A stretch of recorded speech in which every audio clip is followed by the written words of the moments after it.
ఈ వార్తలు మీకు సమర్పిస్తున్నవారు Shetty jewellers AC, BIS hallmark, main road, Jangareddygudem. నమస్కారం. సిటీ న్యూస్ కి స్వాగతం. నాటి వార్తల్లోని ముఖ్యాంశాలు.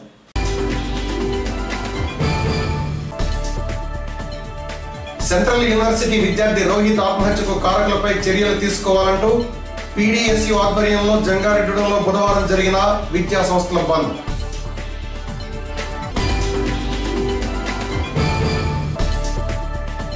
జంగారెడ్డిగూడెం నగర పంచాయతీ పరిధిలో మరుగుదొడ్ల నిర్మాణంలో జరిగిన అవకతవకలపై విచారణ జరిపించాలంటూ దళిత హక్కుల పోరాట సమితి ఆధ్వర్యంలో ఆర్డీఓ కార్యాలయం ఎదుట ధర్నా.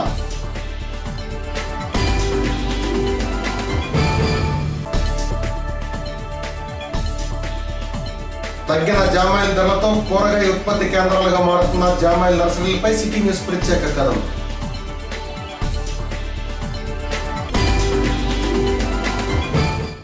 Jangareddy health sub centre 2 area పరిధిలోని ముత్రాసులపేటలో ఆరోగ్య సిబ్బంది ఆధ్వర్యంలో బుధవారం అవగాహన సదస్సు నిర్వహించారు.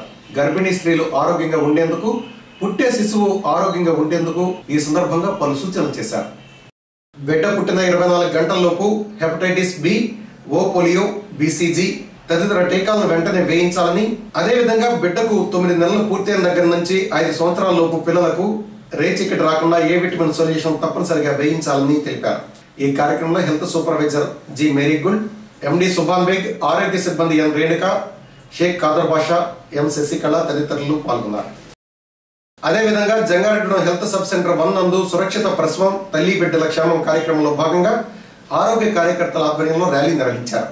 చిన్నారులకు సోకే 7 ప్రాణాంతక వ్యాధులపై బాలింతలకు అవగాహన కల్పిస్తూ ఏ సమయంలో ఏ వ్యాధి నిరోధక టీకాలు వేయించాలి అనే అంశంపై మరియు చిన్నారులో రేచీకటి రాకుండా ఏ విటమిన్ సొల్యూషన్ గురించి అవగాహన కల్పించారు. ఈ కార్యక్రమంలో ఆరోగ్య కార్యకర్తలు జి మేరీగోల్డ్, పి విజయ్ కుమారి, షేక్ సుప్రియా బేగం, బి రమాదేవి, దుబే దేవానంద్ మరియు గర్భిణీలు, బాలింతలు పాల్గొన్నారు.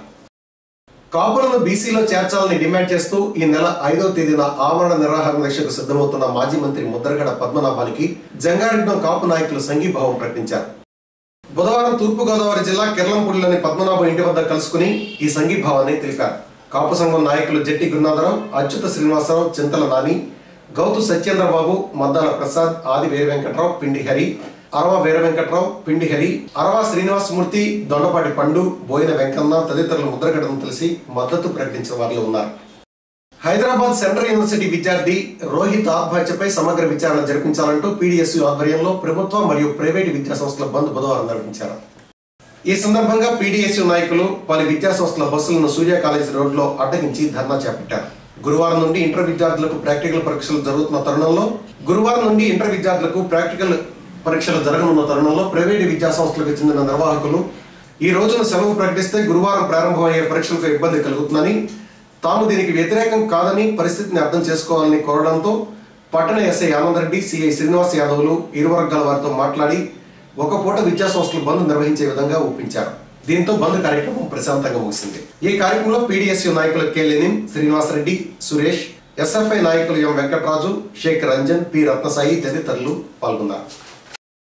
ఈరోజు రాష్ట్ర వ్యాప్తంగా విద్యార్థి సంఘాల ఐక్య కార్యాచరణ కమిటీ పిలుపులో భాగంగా జంగారెడ్డిగూడెం అలాగే రాష్ట్రంలో ఉన్నటువంటి 13 జిల్లాల్లో కూడా ఈరోజు ప్రైవేట్ విద్యా సంస్థలు స్వచ్ఛందంగా బంద్ పాటిస్తూ ఉన్నాయి. కానీ మన జంగారెడ్డిగూడెంకి వచ్చేసరికి జంగారెడ్డిగూడెంలో విద్యా సంస్థల వాళ్ళకి ఆల్రెడీ నోటీస్ ఇచ్చాం. 3 రోజుల నుంచి పేపర్ల ద్వారా, టీవీల ద్వారా వాళ్ళకి తెలియజేస్తూ ఉన్నాం. అయినా కూడా వీళ్ళు విద్యార్థి సంఘాలంటే లెక్క లేకుండా, విద్యార్థి సంఘాలను లెక్క చేయకుండా వీళ్ళు ఇష్టం వచ్చినట్లుగా మరి స్కూళ్ళు పెట్టుకోవడం జరుగుతూ ఉంది. దాన్ని మేము అడ్డుకున్నాం, బస్సులను ఆపాము, మా నిరసన తెలియజేస్తూ ఉన్నాం. ఈరోజు ప్రధానమైన కారణం ఏంటంటే దళిత విద్యార్థి వేముల రోహిత్ చక్రవర్తి మృతికి కారకులైనటువంటి కేంద్ర మంత్రులను వెంటనే పదవుల నుండి బర్తరఫ్ చేయాలి, అరెస్ట్ చేయాలి. బీసీ అప్పారావును కూడా పదవి నుండి తొలగించాలి, అరెస్ట్ చేయాలి. రోహిత్ కుటుంబానికి 50 లక్షల ఎక్స్గ్రేషియా ఇవ్వాలి, కుటుంబంలో ఒకరికి ప్రభుత్వ ఉద్యోగం ఇవ్వాలని చెప్పేసి మేము డిమాండ్ చేస్తూ ఉన్నాం. ఇప్పుడు ఒక చిన్న బ్రేక్ తీసుకున్నాం. చూస్తూనే ఉండండి సిటీ న్యూస్.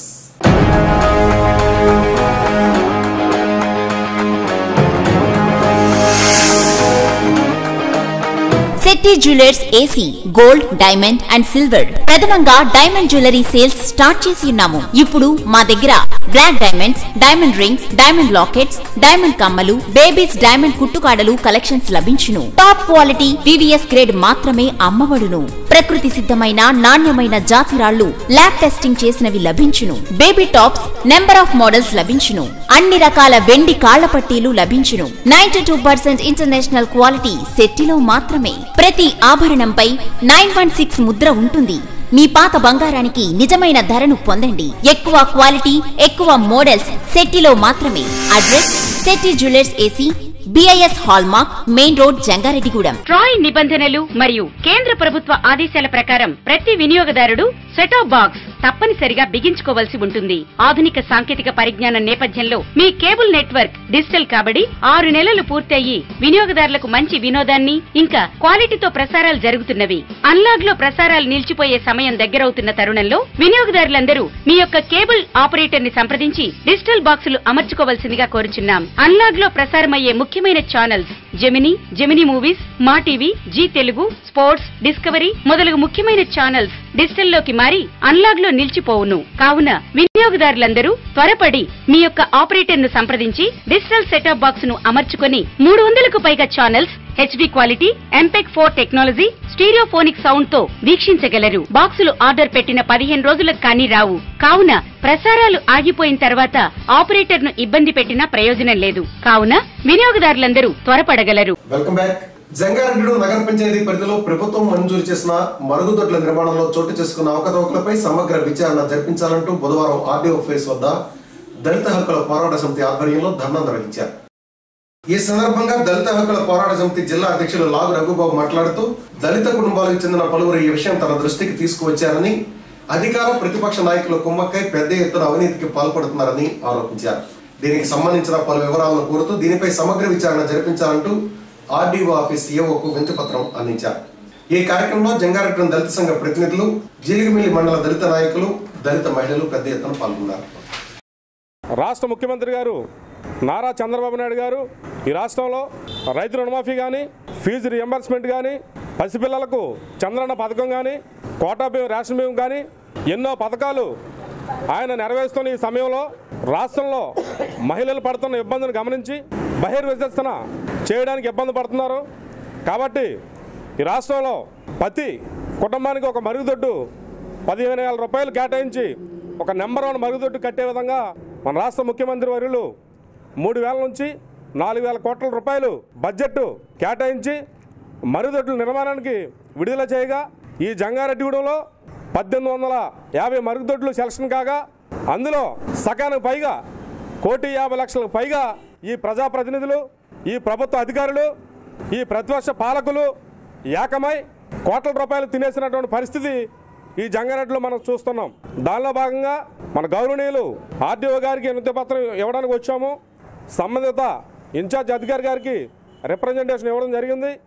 ఎవరికైతే ఈ మరుగుదొడ్లు సెలక్షన్ అయినాయో, ఏ పేర్ల మీద మరుగుదొడ్లు సెలక్షన్ అయినాయో, ఎంతమందికి సెలక్షన్ అయినాయో, పాత మరుగుదొడ్లకి కొత్త రంగు పూసి ఏ రకంగా బిల్లులు చేసుకుని ఎవరైతే కుమ్మక్కై ఆ యొక్క నిధులు తినేశారో దాని మీద సమగ్ర విచారణ జరిపించి మన డివిజన్ ఇన్ఛార్జి RDO గారు వెంటనే ఈ మరుగుదొడ్ల నిర్మాణానికి తక్షణమే అందరం కూడా నివేదిక ఇవ్వాలని కోరటం జరిగింది.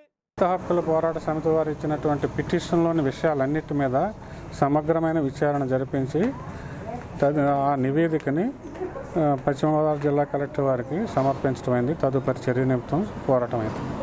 అందుబాటులో ఉన్న వనరులతో అద్భుతాలు సాధించవచ్చని నిరూపిస్తున్నారు జంగారెడ్డిగూడెం పట్టణానికి చెందిన యువ రైతు బూరుగుపల్లి రవీంద్ర.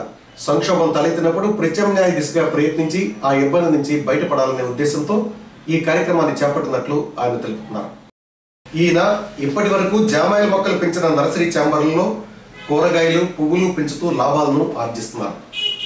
ఆయన చూపిన బాటలో మరికొందరు నర్సరీ యజమానులు పయనిస్తున్నారు. జంగారెడ్డిగూడెం పట్టణం నర్సరీలకు రాష్ట్రంలోనే ప్రసిద్ధి. ఈ నర్సరీల్లో గత 15 ఏళ్లుగా జామాయిల మొక్కలు పెంచుతున్నారు. ఇక్కడ నుండి రాష్ట్ర వ్యాప్తంగా పలు ప్రాంతాలకు ఎగుమతి చేస్తున్నారు. ఈ వ్యాపారం 2012 నుండి 2015 వరకు ఉచ్చ స్థితిలో సాగింది. ఈ సమయంలో జామాయిల టన్ను ధర 6,500 రూపాయల వరకు పలికింది. ప్రస్తుతం ధర 3,000 రూపాయలకు తగ్గిపోయింది. ఫలితంగా జామాయిల మొక్కలకు డిమాండ్ తగ్గింది. దీంతో నర్సరీలు వెలవెలబోతున్నాయి. ఈ ఇబ్బంది నుంచి గట్టెక్కేందుకు రైతు బూరుగుపల్లి రవీంద్ర ప్రత్యామ్నాయం వైపు దృష్టి మరల్చారు. జామాయిలు పెంచేందుకు వేసిన పాలీహౌస్ ఛాంబర్లలో కూరగాయల సాగును ప్రారంభించారు. క్యాప్సికం, కేరాదోస, టమోటా, వంగ, బంతి పువ్వుల వ్యాపారాన్ని సాగిస్తున్నారు. వీటి ద్వారా మెరుగైన ఆదాయం ఆర్జిస్తున్నారు. తక్కువ విస్తీర్ణంలో ఎక్కువ కూరగాయల దిగుబడిని సాధించి చూపిస్తున్నారు. జంగారెడ్డిగూడెం పట్టణంలో జామాయిలు పెంచే నర్సరీలు సుమారు 25 వరకు ఉన్నాయి. ప్రస్తుతం ఇది ఆశించిన స్థాయిలో లేకపోవడంతో కొందరు ఛాంబర్లలో కూరగాయల సాగు వైపు దృష్టి సారిస్తున్నారు. ఛాంబర్లలో ప్రత్యేక వాతావరణంలో పురుగు మందులు, వ్యాధులు సోకని నాణ్యమైన పంట దిగుబడిని చేస్తున్నారు. వర్మీ కంపోస్ట్, సేంద్రియ ఎరువులనే వినియోగిస్తున్నామని రైతు బూరుగుపల్లి రవీంద్ర తెలిపారు. తక్కువ నీటిని ఉపయోగించి ఎక్కువ సాగు చేస్తున్నామన్నారు. దీనికి ఉద్యానవన శాఖ నుంచి కూడా తగిన ప్రోత్సాహం లభిస్తే బాగుంటుందని అభిప్రాయపడ్డారు. ప్రధానంగా విద్యుత్ రాయితీ కల్పించాలని రైతు రవీంద్ర కోరుతున్నారు. ప్రత్యేక వాతావరణంలో సాగు జరగడం వల్ల ఒక్కో మొక్కకు సుమారు 10 కేజీల క్యాప్సికం దిగుబడి సాధించారు. ఒక్కో ఛాంబర్లో 300 మొక్కల చొప్పున పెంచుతున్నారు. ఎకరానికి సుమారు 10 టన్నుల దిగుబడి సాధించారు. క్యాప్సికం కేజీకి 40 రూపాయల చొప్పున ధర లభిస్తుంది. కేరాదోస కూడా ఫలసాయానికి వచ్చింది. వంగ, టమోటా సాగు లాభదాయకంగానే ఉంది. ఈ ఛాంబర్లలో బంతి పువ్వులను సాగు చేస్తున్నారు. ఈ పువ్వులకు కేజీకి 60 రూపాయల చొప్పున ధర లభిస్తోందని రవీంద్ర తెలుపుతున్నారు. నా పేరు బూరుగుపల్లి రవీంద్ర. ఇక్కడ లోకల్లో భద్రాద్రి క్లోన్స్ అండి మాది. గత 10 సంవత్సరాల నుంచి మేము ఈ జామాయిల నర్సరీ రేజ్ చేస్తున్నామండి. జామాయిలు సంక్షోభంలో ఉండడం వలన ఈరోజు నర్సరీల పరిస్థితి చాలా ఆర్థికంగా దెబ్బతిన్నాయి. ఈ సంక్షోభం నుంచి బయటపడడం కోసం కొత్త విధానాలని మేము అనుసరిస్తున్నామండి. ఛాంబర్స్లో క్యాప్సికము, అలాగే కుకుంబర్, మన కేరదోస పండిస్తున్నామండి. ఈ సంక్షోభం నుంచి బయటపడడం కోసం వేరే ప్రత్యామ్నాయ మార్గాలను ఎన్నుకున్నాం. ఇది చాలా బాగుందండి. మాకు ప్రభుత్వం వారు కూడా దీనికి ఇప్పుడు ఉన్నటువంటి ఇన్ఫ్రాస్ట్రక్చర్ మీద కొన్ని రాయితీలు కల్పించి మాకు విద్యుత్ విషయంలో కూడా కొంచెం కనికరిస్తే యూనిట్ వచ్చి 7 రూపాయలు పడుతుందండి. మాకు ఉచిత విద్యుత్ అవసరం లేదు. దీన్ని కొంతవరకు తగ్గించి చేస్తే బాగుంటుందని చెప్పి ఆశిస్తున్నాము. అలాగే ఈ నర్సరీల మీద సుమారు జంగారెడ్డిగూడెంలో 500 మంది ఫిమేల్ లేబర్ డిపెండ్ అయి ఉన్నారండి. వీళ్ళందరికీ కూడా ఉపాధి దొరుకుతుందండి. ప్రస్తుతం ఈ సంవత్సరం అంతమంది లేబర్ని కూడా మేము పోషించలేక కొంతమంది తగ్గించుకున్నాము. ఈ కొత్త విధానం వలన మళ్ళీ నర్సరీలు పుంజుకుంటాయని చెప్పి మేము ఆశిస్తున్నాం. వార్తలు ముగించే ముందు ముఖ్యాంశాలు మరొకసారి.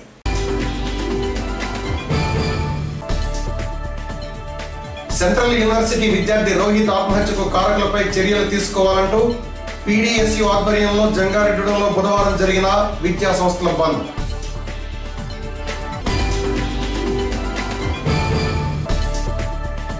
జంగారెడ్డిగూడెం నగర పంచాయతీ పరిధిలో మరుగుదొడ్ల నిర్మాణంలో జరిగిన అవకతవకలపై విచారణ జరిపించాలంటూ దళిత హక్కుల పోరాట సమితి ఆధ్వర్యంలో ఆర్డీఓ కార్యాలయం ఎదుట ధర్నా.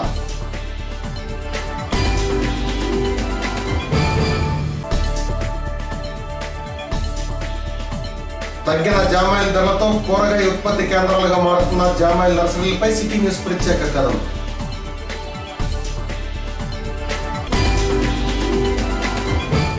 ఈ వార్తలు ఇంతటితో సమాప్తం. నమస్కారం.